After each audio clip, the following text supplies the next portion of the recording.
Beberapa waktu belakangan ini, jagat dunia entertain tanah air diwarnai kabar retaknya hubungan rumah tangga Enty Sutisna alias Sule dengan Natalie Hotchkiss.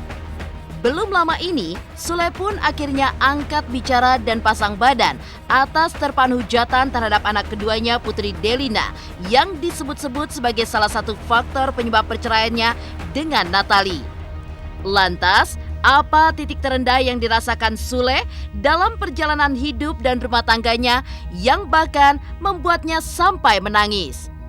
Benarkah pengkhianatan cinta almarhum mantan istri pertamanya membuat Sule menjadi lebih menjaga dan juga mementingkan perasaan anak-anaknya? Selain dituding sebagai penyebab perceraian kedua orang tuanya, Putri Delina baru-baru ini juga menuai sorotan panas terkait gaya berpacarannya dengan Jeffrey Reksa. Lantas seperti apa tanggapan Sule terhadap cara ia mendidik anak-anaknya?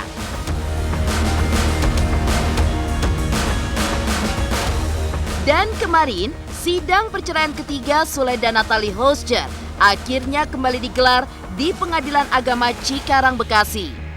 Lantas seperti apa kelanjutan dari proses perpisahan keduanya? Dan bagaimana pula dukungan dari orang-orang terdekat untuk Natalie dan juga Sule dalam menghadapi cobaan tersebut? Pemirsa, bersama Intens Investigasi, kami hadirkan kabar terkini, terpercaya, dan teraktual. Tetapi sebelumnya, jangan lupa untuk like, subscribe, dan juga share channel YouTube ini.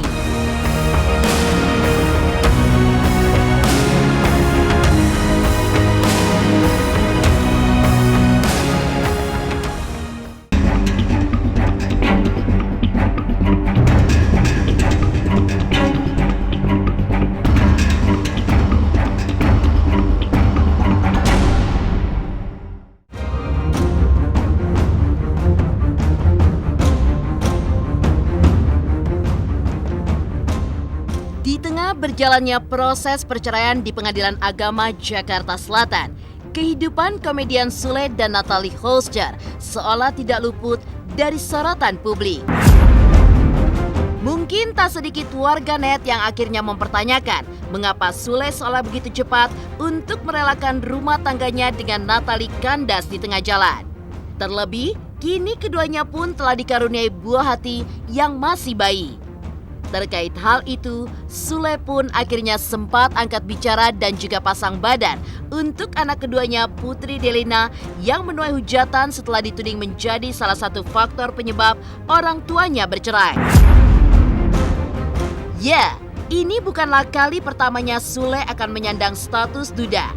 Sebelumnya, pernikahan dengan almarhumah Lina Jubaida pun kandas meski sudah dirajut dalam waktu yang begitu lama.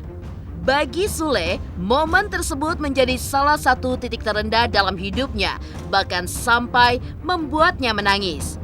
Bukan karena perpisahannya, namun saat melihat anak-anaknya yang menjadi korban dari kesalahan kedua orang tuanya. Menangis saya itu bukan berarti menangisi masalah. Menangisi anak-anak. Saya nangis melihat anak-anak. Mereka yang nggak dosa, nggak apa, menjadi korban. Gitu loh. Terus ada orang yang menghilangkan kebahagiaan anak-anak dengan hanya mencari kebahagiaan sendiri. Di sisi lain saya dapat ilmu dari situ. Gitu loh. Saya tidak bahagia sendiri. Kalau saya bahagia sendiri, berarti saya harus bisa membahagiakan orang sekitar. Anak-anak, orang tua, saudara, ipar, dan yang lain-lain. Gitu. Termasuk saudara-saudara mantan istri saya. Itu loh. Artinya ilmu di situ yang aku dapat. Gitu loh. Kenapa dia melakukan hal itu? Berarti dia mempunyai rasa dendam. Gak mungkin tidak. Tapi saya dapat ilmu dari situ. Hasil dari dendam itu hasilnya akan seperti apa. Dan kalau saya dendam nanti juga akan seperti apa. Dan saya dapat ilmu dari situ. Kalau toh saya harus dendam, habis semua. Jadi banyak hikmah yang diambil gitu dari kejadian yang udah terjadi. Artinya ya Tuhan itu memberikan ujian itu tidak mungkin sama orang yang tidak tepat. Tuhan memberikan ujian kepada orang yang mampu dengan ujian itu. Saya yakin itu. Gak mungkin itu. Dan itu benar. Saya tuh mampu. Saya memang bertanggung jawab dari dulu sama anak-anak. Mau mandi, mau jajan, mau makan, dan yang lain-lain. Jadi ya nggak ada perubahan yang signifikan. Banyak sekali. Kalau kita jadi orang dendam, efeknya seperti apa? Ya kan? Kalau kita menjadi orang pemarah, efeknya nanti seperti apa? Menikah itu takdir ya, tapi cinta itu adalah nasib. Kepada siapa cinta saya itu harus berlabuh, kan itu. Tunggu aja, sabar. Yang terpenting saya sekarang tuh konsen ngurus anak-anak, emak saya, keluarga saya, masih banyak yang harus saya selesaikan, harus saya bantu. Kalau sudah menikah kan belum tentu. Masuk aja dulu. Ya kan, kita mempunyai kesepakatan bersama keluarga kan. Itu artinya saya tidak terburu-buru lah, pasrahkan sama Yang Maha Kuasa. Dari pengakuan Sule tersebut, seolah begitu menggambarkan mengapa Sule sangatlah mencintai anak-anaknya melebihi apapun. Pengalaman pahit yang dirasakan dalam hidup saat almarhumah mantan istri pertamanya memiliki laki-laki idaman lain tidak pelak memberikan dampak yang begitu besar kepada kehidupan keluarganya. Karena hal itulah yang menjadi alasan Sule untuk selalu menjaga perasaan anak-anaknya melebihi apapun. Hal tersebut agaknya yang membuat Sule akhirnya pasang badan untuk Putri Delina. Karena ia tidak ingin anak keduanya itu menjadi korban dari perpisahan kedua orang tuanya.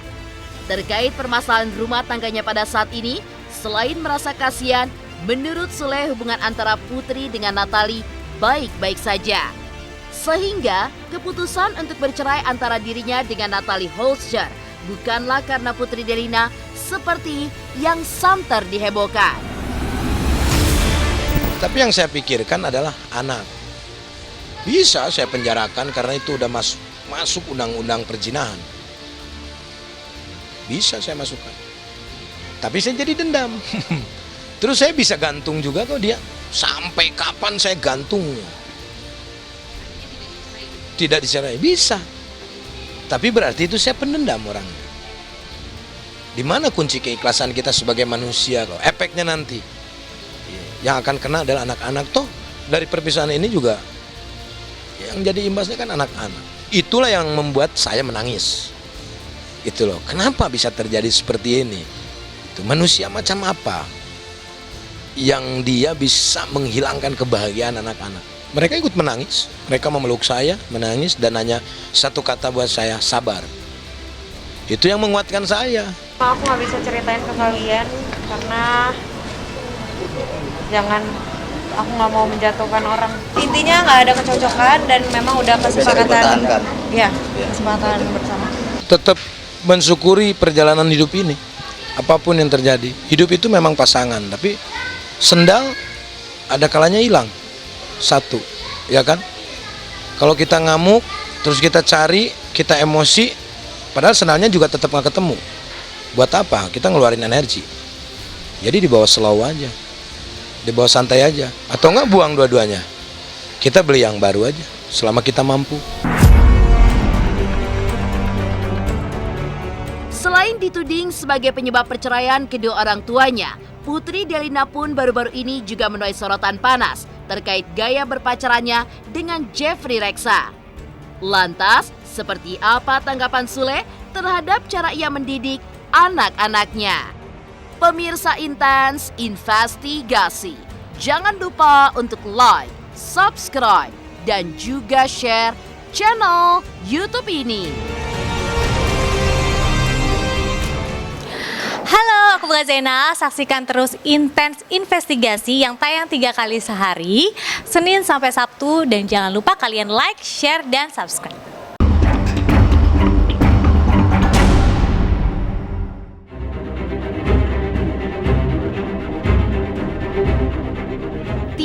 dipungkiri, kehidupan Sule sebagai single parent atas keempat anaknya memang tidaklah dijalani dengan semudah membalikan telapak tangan. Kehadiran Natalie Hoscher pasca perceraiannya dengan almarhumah Lina Jubaida tidak pelak menghadirkan nuansa cinta dan seorang istri serta ibu yang telah lama hilang dalam hidupnya serta anak-anaknya.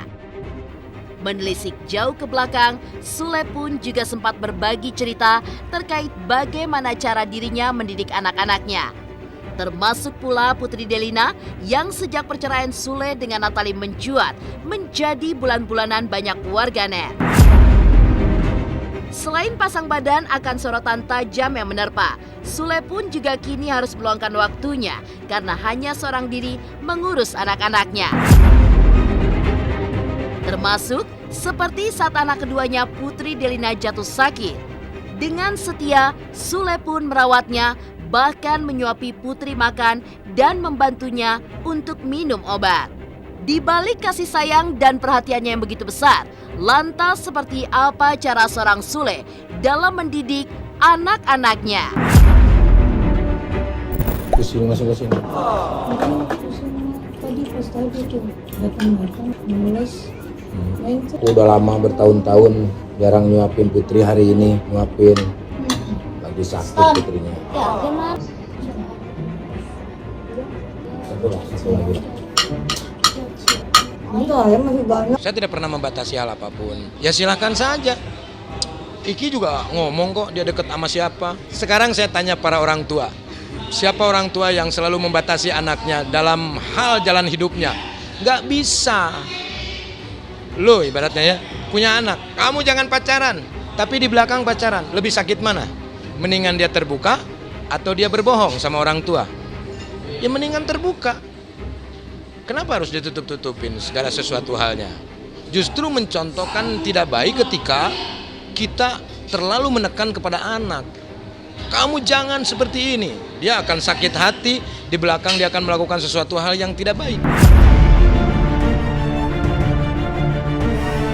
Namun, selain diterpa kabar yang tidak sedap terkait perceraian Sule dan Natalie Hoscher, gaya berpacaran Putri dengan kekasihnya Jeffrey Reksa pun tidak luput menuai sorotan tajam. Ya, baru-baru ini pun viral di media sosial video Putri dan kekasihnya yang tengah duduk berdua bersebelahan dalam sebuah momen. Namun, yang menjadi fokus warganet adalah pergerakan mesra tangan Jeffrey yang tampak merangkul pinggang kekasihnya tersebut.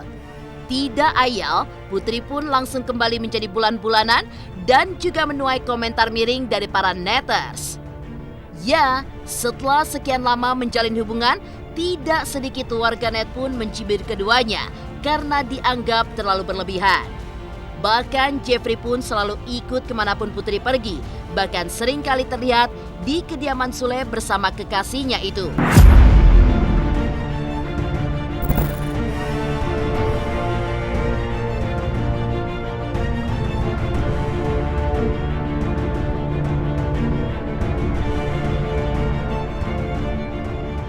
Pernah sih makan bareng. Ya waktu Makan bareng dibilangin kalau emang Serius. tujuannya nggak serius, mending nggak usah pacaran. Karena ya orangnya tegas, jadi kayak karena Putri anak perempuan satu-satunya juga. Sebelum tahu Om Sule sama Ate Monica emang udah pengen serius sama Putri juga gitu. Sekarang sih ya jalanin pelan-pelan, udah mulai bikin tabungan bareng, terus ya itu kenalin ke orang tua masing-masing. Buat kita berdua ya pastinya ya semoga baik-baik aja, lancar ke depannya. Kalau emang jalannya ke sana ya amin aja. Sekarang media sosial sudah luar biasa, ya kan? Dia tidak mempublikasikan dengan memvideokan juga. Ada penggemar saya yang melihat dia pasti masuk IG dan yang lain-lain, pasti itu. Jadi nggak perlu diawasi, biarkan saja. Saya kan udah ngasih tahu, termasuk sama Iki. Apapun yang kamu lakukan silakan, selama itu positif. Kalau kamu melakukan sesuatu hal yang negatif, ya jadinya negatif. Gitu. Dan saya harus memberikan contoh kepada mereka. Berarti saya harus memberikan contoh sesuatu hal yang positif.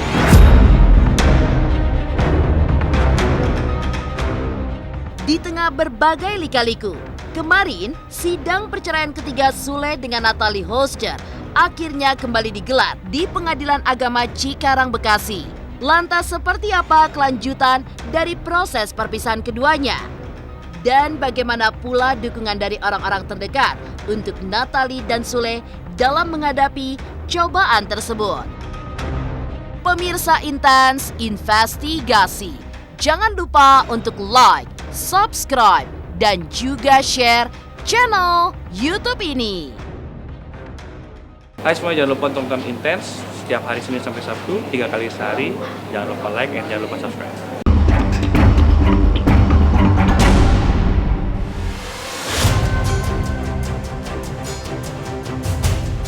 Masih teringat jelas di benak publik saat komedian Sule dan Natalie Holscher mengikat janji suci sebagai sepasang suami istri dalam sebuah momen yang begitu indah dan juga membahagiakan. Namun, setelah hampir 2 tahun menjalani biduk rumah tangga, semua itu seolah tinggal kenangan semata. Kini keduanya pun tengah menjalani proses perceraian di Pengadilan Agama Cikarang, Jawa Barat. Dalam agenda pemeriksaan saksi dari pihak Natalie, sang adik dan juga babysitter Azam pun hadir dalam persidangan ketiga yang digelar kemarin. Keduanya mengungkap terkait perhara yang terjadi dalam pernikahan Sule dan Natalie, serta terkait rumor Putri Delina yang menjadi penyebab perceraian. Lantas benarkah memang terjadi percekcokan antara Sule dan Natalie Holscher hingga akhirnya berujung gugatan cerai?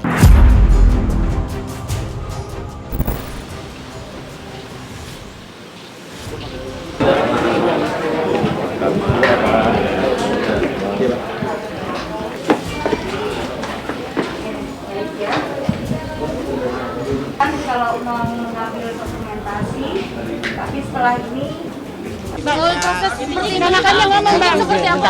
Bentar aja Bang. Langsung ke kuasa hukum aja nanti ya. Keterangan saksi itu mendukung dari dalil-dalil yang menguatkan dalil-dalil yang kita tuangkan dalam gugatan kita. Aku selalu nemenin dia kok, karena tahu itu panutan aku paling keren dia. Karena tahu kakak tanggung jawab keren. Enggak, itu beritanya nggak benar. Ya aku nggak bisa jawabnya karena itu bukan hak aku buat ngejawab semuanya. Sama aku tinggalnya. Kondisinya mungkin seperti apa sama Azam nih sekarang? Baik banget. Jadi hari ini persidangan itu adalah bukti dari penggugat dan saksi. Sesuai dengan gugatan itu memang percekcokan dan perselisihan memang ada, walaupun materinya apa itu tidak bisa diungkap, dan sesuai kesepakatan mereka baik di mediasi maupun sebelumnya memang mereka sepakat untuk mengakhiri rumah tangganya. Kalau detailnya mungkin nggak bisa dibuka ya, tapi intinya kan bahwa perselisihan dan percekcokan itu terjadi dan itu sudah tidak mungkin lagi untuk hidup bersama, itu aja. Adiknya juga menyaksikan, babysitter juga menyaksikan. Iya, gitu kira-kira begitu. Adiknya, Usianya berapa? usianya Sudah cukup untuk menjadi. ya udah bisa didengar keterangannya lah. Berapa tuh usianya kalau bapak? Namanya siapa? 20. 20 tahun dengan siapa berarti Bang? Adiknya Nadia namanya. Nadia. Oke. Artinya memang Nadia waktu itu ada di lokasi Bang. Lokasi Tinggal apa bersama tuh? Kang Sule juga dan Kak Natalie atau seperti Intinya kembali lagi, kalau saksi berarti yang melihat dan yang mendengarkan. Intinya hubungan mereka sudah tidak harmonis dan mereka sepakat untuk menyelesaikan ini secara baik-baik. Saya sedih juga sih, maksudnya kenapa mesti jadi seperti ini. Cuma ya mungkin sudah jalannya seperti ini. Setelah 3 kali persidangan yang bergulir, pihak Sule maupun Natalie Holscher juga sepakat untuk tidak akan lagi mengajukan saksi maupun bukti lanjutan. Itu artinya pada pekan depan agenda sidang selanjutnya, Majelis Hakim akan segera membacakan putusan atas gugatan cerai Natalie terhadap Sule. Keduanya pun akan segera resmi menyandang status sebagai duda dan janda. Lantas, seperti apa dukungan dari orang-orang terdekat untuk Sule dan juga Natalie Holscher dalam menjalani cobaan yang kini menerpa hidup mereka?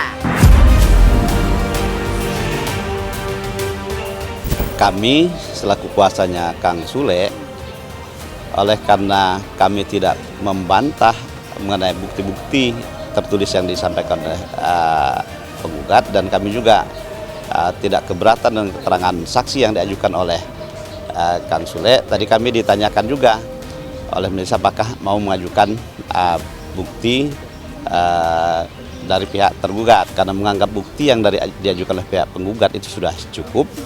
Nah, kami merasa tidak perlu mengajukan. Sesuai hukum acara, saksi itu kan minimal 2. Tadi sudah dihadirkan 2. Nah, kalau umpamanya pihak tergugat itu membantah keterangan saksi atau bukti itu, mungkin kami perlu menghadirkan saksi. Tapi relatif bukti-bukti dan saksi itu sama ya dengan yang kami punya. Jadi sesuai ini ya kami anggap cukup saja. Kalau saksi sudah cukup, bukti juga cukup. Intinya gini, kalau keterangan saksinya dan bukti-buktinya diterima oleh pihak tergugat ya dianggap cukup. Kalau terkait damai itu kan udah dimediasi ya dari awal sidang. Ya ternyata mediasinya gagal, deadlock, tidak ada kata sepakat, ya tidak bisa melanjutkan hubungan lah, intinya kan begitu. Minggu depan udah diagendakan putusan. Oh, putusan minggu depan? Iya. Tanggal berapa? Di tanggal 10. Untuk agenda putusan itu kembali lagi pada prinsipal, mau atau tidak hadir. Saat aku 6 bulan jauh dari Tyson, Kang Sule juga ikut mendoakan aku. So I think every marriage, setiap pernikahan itu pasti ada challenge-nya. Kalau di Kristen ada salibnya, salib itu artinya ada tantangannya, ada pergumulannya gitu. Apapun lo mau nikah sama bule, nikah seorang apa, pasti ada pergumulannya. Ya mungkin saat ini mereka berdua sudah melewati musim-musim yang berat, which is aku juga mengalami sama Tyson gitu. I pray just hang on there. I pray for both of you guys. At the end of the day, lihatlah anak-anak. Semoga anak-anak selalu bisa menjadi pengikat. Supportnya ke Natali dan Sule lah sama ya. Juga anak-anaknya. Kita ini nggak tahu apa-apa, kita nggak bisa apa-apa. Semuanya hanya bisa terlaksana baik apabila Tuhan turut serta. Kita khususnya dari saya dan semua keluarga mendoakan saja yang terbaik buat Natalia.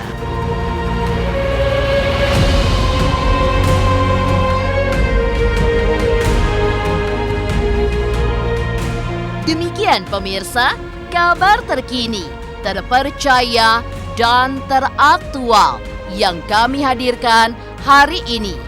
Saksikan terus Intens Investigasi setiap hari Senin sampai dengan Sabtu, tayang 3 kali sehari, yaitu pada pukul 11 siang, 3 sore, dan 7 malam, hanya di YouTube channel. Dan pastikan jangan lupa untuk like, subscribe, dan juga share channel Intens Investigasi.